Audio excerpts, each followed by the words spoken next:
Guys, I hate to break it to you, but hackers are getting more sophisticated every year. Luckily, you can get protection from NordVPN with a single click. I am a loyal NordVPN customer, and with the fastest VPN on the planet, I never have to slow down because of my connection. But NordVPN is more than your standard VPN. You can stay safe with threat protection, which shields you from malware, trackers, and ads. Now, with NordPass Password Manager, they can make your digital life simpler by keeping your password close at hand. And with the premium feature, the data breach scanner, NordVPN will scan the internet and make sure your sensitive data has not leaked. Now you can purchase both NordPass and NordVPN at the same checkout. One account protects up to 6 devices, and with a 24/7 customer support, their advanced software is unbeatable. Try NordVPN risk-free with a 30-day money-back guarantee. Go to nordvpn.com/Sonnen. And to commemorate NordVPN's 11th birthday, you're going to get a mystery gift. Or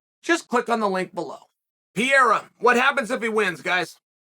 Right? There's only 2 ways he could go on Saturday. Pereira can win or he can lose. Right? We understand that. What happens if he wins? And one thing that happened during the media scrum yesterday is when the question was presented to Alex of do you feel you match up well and do you understand that coming to a cage near you very soon is going to be you versus Chimaev, he said, I don't even want to talk about Chimaev. I'm not going to break down the fight. I'm not going to respond to the challenge or him coming to the weight class. I don't even want to talk about him. That was interesting. Why?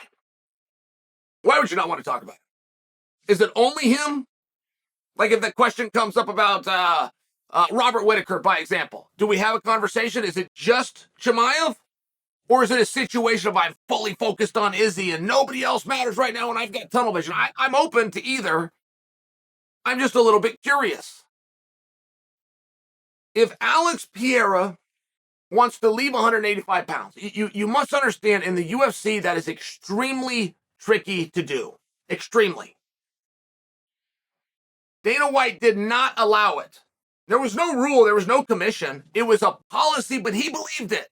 He believed you got your lane. I'm building divisions so I can build rankings, so I can have contenders. I've got to keep you in this category. Somewhere over time came this champ idea. And champ was so seductive. What would that be like? Would that be a helpful marketing tool? Is that going to make Jim Rome more likely to talk to this guy? Is that going to make Jimmy Fallon more likely to let him come on the show? I mean, but this was the question. We didn't know. It turns out champ just means you got a belt over each shoulder. But we didn't know. We thought maybe this would be a huge thing, so it was worth the risk. But I want you to stay with me because, see, this timeline really matters, and a lot of people lose it. Dana did not like when somebody would leave a division to go somewhere else. But when champ came around and Conor went out and did it, it was a very exciting thing. But it only worked if, in the case of Conor, you allowed him to stay the 45-pound champion. That will not be the case with Alex. Alex is not going to leave 185 because he's cleaned it out or he's through with it or he's achieved everything. He's going to leave it because he's just too big. He doesn't want to make the weight class. I think that we all understand that, but it's a very different scenario because now you're not talking about champ. You're not talking about delaying. You're not even talking about a delayed gratification. You're talking about a straight up walk away. I am going to vacate. I am going to drop the belt and go up. You don't have a historical reference where you can tell me that happened. You can tell me that the guy kept the belt. You go back as recently as February and tell me about the time that a guy named Volkanovski did that very thing. But that's not the situation with Alex. This is not a champ scenario. He's got to walk away. He's too big. He's not coming back. Let them get on with it. I don't hate the idea as much as Dana, I got to tell you. I've actually really enjoyed myself a couple of times as a fan. When a title was vacated, I love the interim championship. I love the BMF championship. I like those opportunities. I was a very greedy and competitive guy. I wanted to be champion, but I must tell you, I really didn't care what came in front of that word. If you want to put interim, if you wanted to put super fight, if you wanted to put of the whatever it was, if it's got champion in there, I'm in. And I think a lot more people are like me that don't always speak up because we kind of get teased, right, guys? People don't like the interim championship. I fully disagree. Stay with me on this point. So if Alex wins and he's going to go up to 205 pounds, he's going to vacate 185. Very relevant that you understand that, because now it takes away from the likelihood, right? That's the main thing that Dana does not like is when a division gets left. He's allowed guys to leave as long as they kept that, and then we're going to figure out somewhere down the road how you're going to come back and forth. I'm just sharing with you. This would be something like we haven't really seen. Okay. If he's going to do that, he's got to have a great story. He does. But I don't know if he knows he's got it. And I'm even less confident that he's going to go out and tell it. And what is Alex's story, guys? You guys, a matchmaker, promote this thing. Put it together for me. You're the marketing team, PR. You got the whole thing. You got the keys to the castle. What is the story? Why should Alex go to 205 pounds? Well, very simple. His hero, coach, and mentor, Glover Teixeira, just lost to the 205-pound champion in Jamal Hill. So he's going to come in to avenge the loss. The very guy. I mean, this is Rocky all over again. Right? With Apollo Creed. The very guy who beat your hero, Glover. Glover is now going to be in the corner teaching this guy to beat him. It works all day. The story works all day. This isn't going to set the world on fire, but you're not going to outdo that storyline at 185 pounds. Not to mention, this is where you're going to have a smoother transition. Because you're going to have to sell this. You're going to have to sell this idea to the decision maker that's going to say, okay, vacating down here. I hate to do that. We're going to move you to 205. You're going to have to do that. And he's got a great story to do it. So when he says he doesn't want to talk Chimaev, I don't have a big problem with that. I have been more surprised at how little Chimaev has talked about him. Now, when Chimaev speaks, he gives us what we want, right? And Chimaev will say some crazy things. He'll put some gangster lines out there. I believe him. I believe him every time. And I'm not saying that everything that Chimaev does and all the claims that Chimaev make, that I'm co-signing and saying, yeah, we'll go do that. What I'm saying is, I believe that he believes it. When Chimaev says, I could not even throw a punch, no striking, he can do whatever he wants, no striking by me, I'll have him out of here in the first round, and I will be the champion of the division. I believe that he believes it.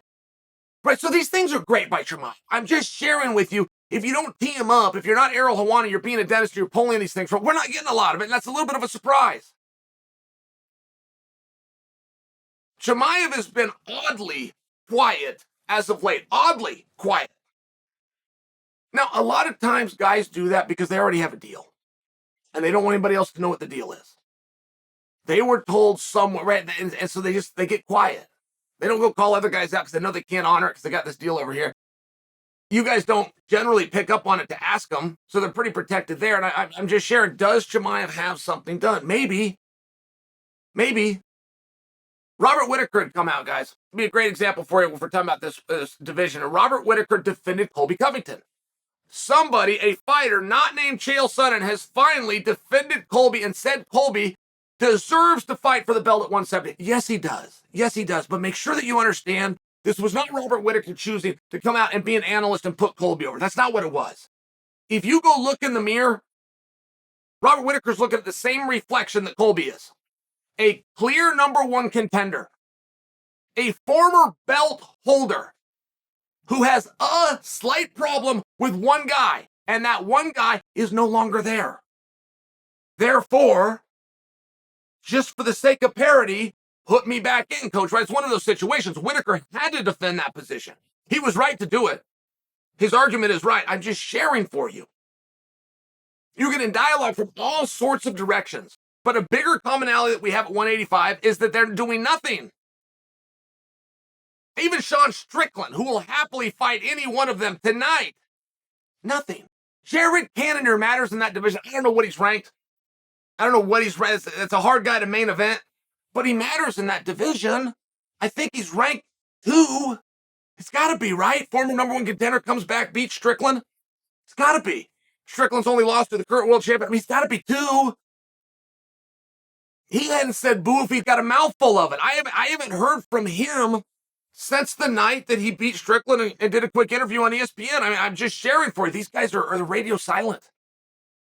Division's got a lot of things moving right now. But I think one of the things moving is that their current champion, should he have success on Saturday, is going to leave the division. And by the way, if he doesn't, course he's going to leave the division. Nothing would be stopping him then. And Pereira did do one other thing. He came out, he took old Chael's advice. He came out and he made it clear, this is it. Doesn't matter what happened before. All my chips are in, all yours are in. We never see each other in this realm again. He did that yesterday. He needed to do that. But you got to understand, that's right. And we're going to accept that. We're going to accept that and we're going to hold him to that. Because we support that idea, right?